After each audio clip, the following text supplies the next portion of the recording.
I welcome actor and now memoirist Sharon Gless. Congratulations on your memoir. It's really lovely, and I really enjoyed so much of the old Hollywood. Thank you. Ah, thank you, Tracy. Of Took me course. 8 years, but I got it done. Well, I wanted to start there. You write in the book that you had no intentions of writing a book. Would None. you share a little bit about the process of excavating your life to put it on the page? Well, how it happened is I was at CBS Mhm. talking to them about what I thought would be a new series.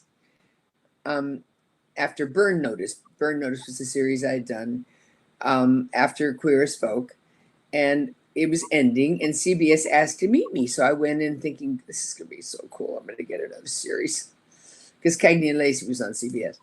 And so I sat with them for an hour with the president, and at the end of the hour, she said, Sharon, we own Simon and Schuster. I said, I didn't know that. She said, yes, we do. And I think you've got a book in you. And I said, well, Nina, I'm really not a writer. She said, no, but you're a storyteller. And so it took me 8 years to become a writer. I Well, did not enjoy being a writer, but I now enjoy being an author. yes, as someone who is a writer, I understand that every day. Right, exactly. I wonder, throughout this process, were there, and kind of going through your life, were there moments in your life where you were surprised by your reaction to how you wanted to put them on the page, or anything that came up for you that was surprising? Well, what was surprising for me initially is that Simon Schuster complained because my chapters were way too short. But what what did surprise me is I think how well it turned out. I chose the title. Apparently, there were complaints, um, and that came out of my having been at Hazleton, the Harvard of the rehabs in America. And Yeah. what was the writing is difficult for me, but coming up with all the complaints about me was easy. Yeah. I mean, the book wasn't. It would have been too long to put in all the complaints I remember about my life from childhood, probably to today. Yeah, that's really, it's tough to hear, but I do say that as a child of a New England mother, I very much related to your Grammy, and the whole struggle with weight, and you know Oh, and how you have to, and that followed you throughout your career. yeah, And it did. I wonder, do you think it's gotten any better in Hollywood? Has Now, my weight problem gotten any better? No, well, I not mean, you really. But look well, you look fantastic. But thank you. there's now a movement to, love oneself and be happy and healthy in one's body. And I wonder if you see any changes in that in Hollywood as well.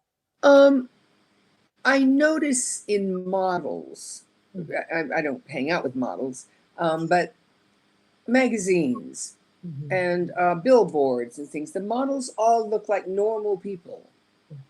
They aren't these little tiny thin people that caused a lot of young girls to become anorexic.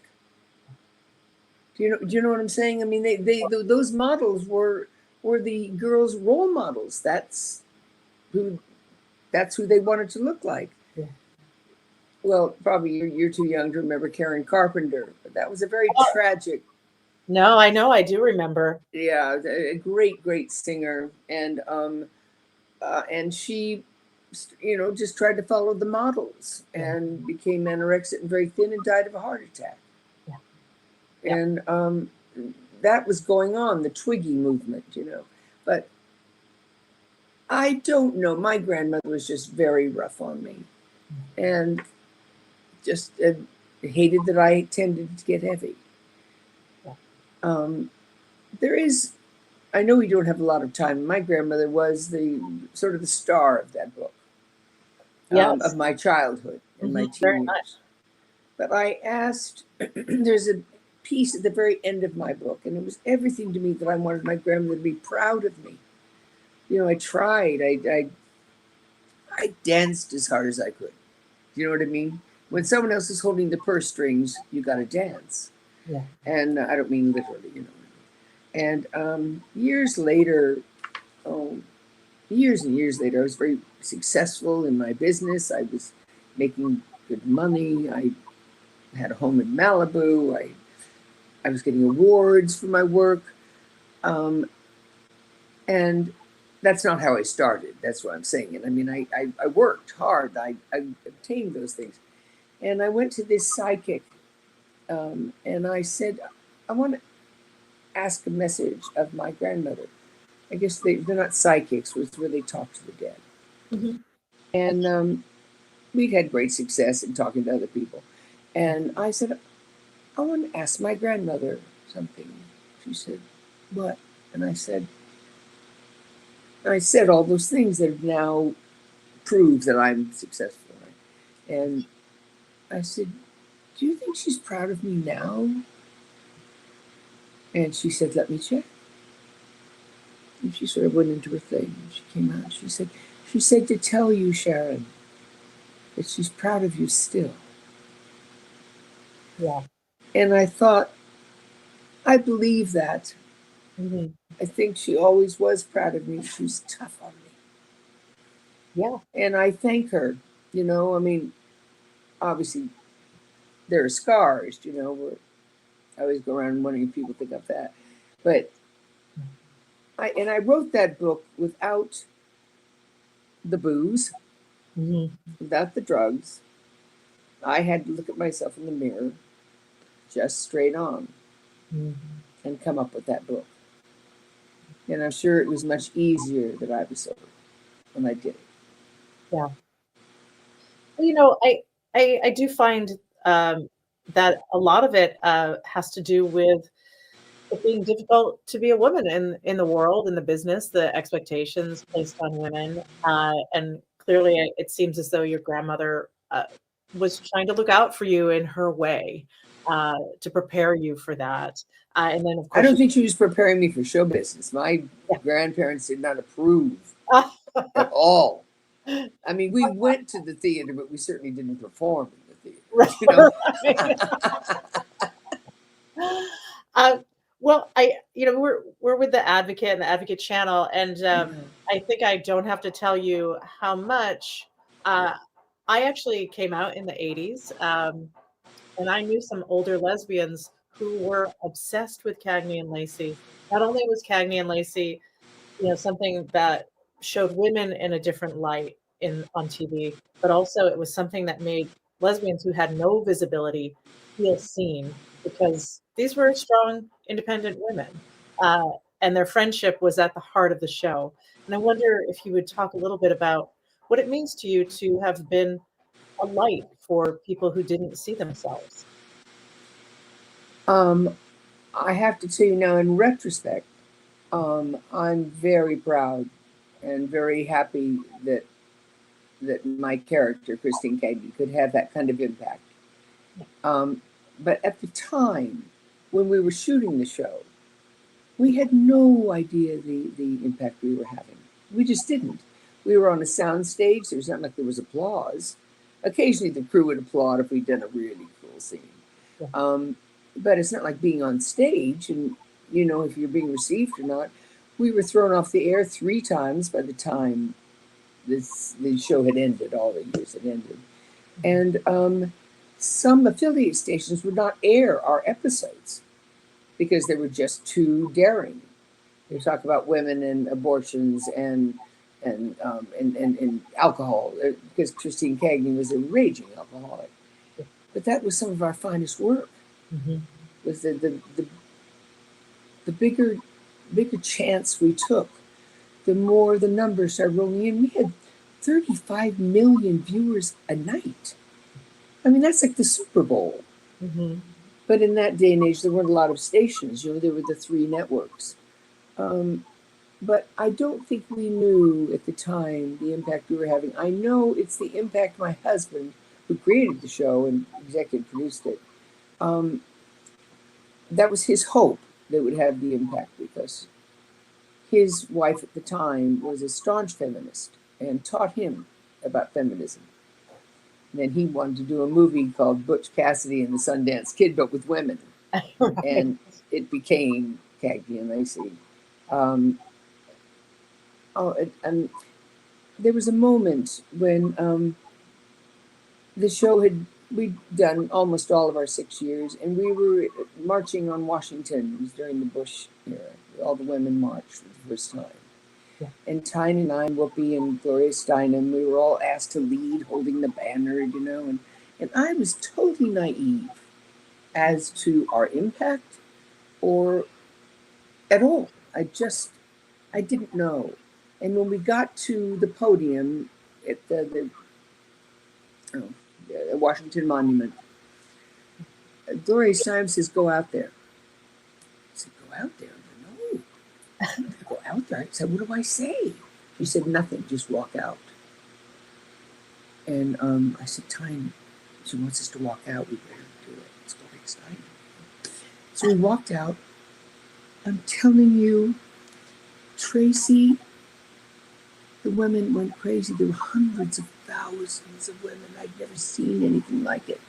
Hundreds of thousands, maybe close to 1 million women there screaming and crying and applauding. And I was frozen in place. I had no idea this many people knew us, that we had this kind of impact, apparently. That's when I realized we had the opportunity to do a really good thing. Anyway, you didn't ask me that question. But No, that's a beautiful story. Thank you. Well, it wasn't the last time you really did a beautiful thing. You starred in Queer as Folk, and that's groundbreaking television. You write about that a little bit in the book. And I wonder if you would share a little bit what it means to you to be a part of that groundbreaking TV as well, especially now we're seeing increased attacks by legislators on LGBTQ plus people. And so this is a problem that hasn't gone away entirely, even though things have gotten better in some ways. Right. Yeah. Could you share a little bit about that? I went after that part. Yeah. Not because, and I have to be very honest with you, not because I knew what it would do for the gay community. I went after it because it was such an outlandish pilot. I've never seen scenes like that on television. And I called the producers and I said, "Are you going to shoot this?" Because a lot of times you put things in a script to raise the money, but you don't really shoot it. That's the truth. Yes. And I said, "Are you going to shoot this?" They said, "Every scene." I said, "Then send me in, coach, because I want to be a part of this one." And I learned so much. I learned so much from doing that show. When I signed on, I just thought, what a great show, what a great character. I had no idea the difference it would make and the growth in the gay community. I had boys write me. One boy, he said, "Thank you so much. Your show has changed my world. We've never had anything like." Oops. I have no idea. Anyway, something dropped.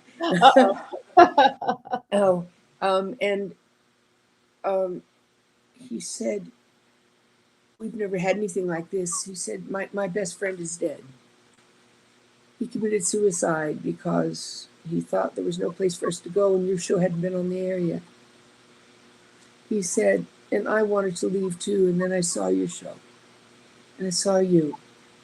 And I thought, wow.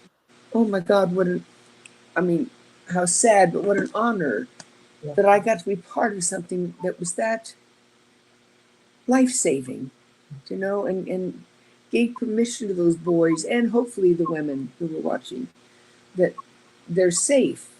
They're being represented on national television. It's not a comedy. This is a drama." And so I've just lucked out. Tracy, I have just lucked out in these roles Well, I've been it blessed was with. a delight to read about all of your early days in Hollywood. I love those stories. I wonder if you would share, you have a great story about Rosie O'Donnell in the book. I wonder if you might share a little bit about that. She Sure. was on Queer as Folk for a few episodes. Right. Rosie came and did 3 episodes with us. And when she signed on to the show, she told the producer, she said, I will do the show. I want to do the show. And I will do it with 2 caveats. She said, 1, I will not play myself. I guess a lot of people want Rosie to play Rosie. I will not play myself. And 2, I want all of my scenes to be with Sharon Gless. I was so honored because it's Rosie O'Donnell. And I had not met her. And we became very, very close.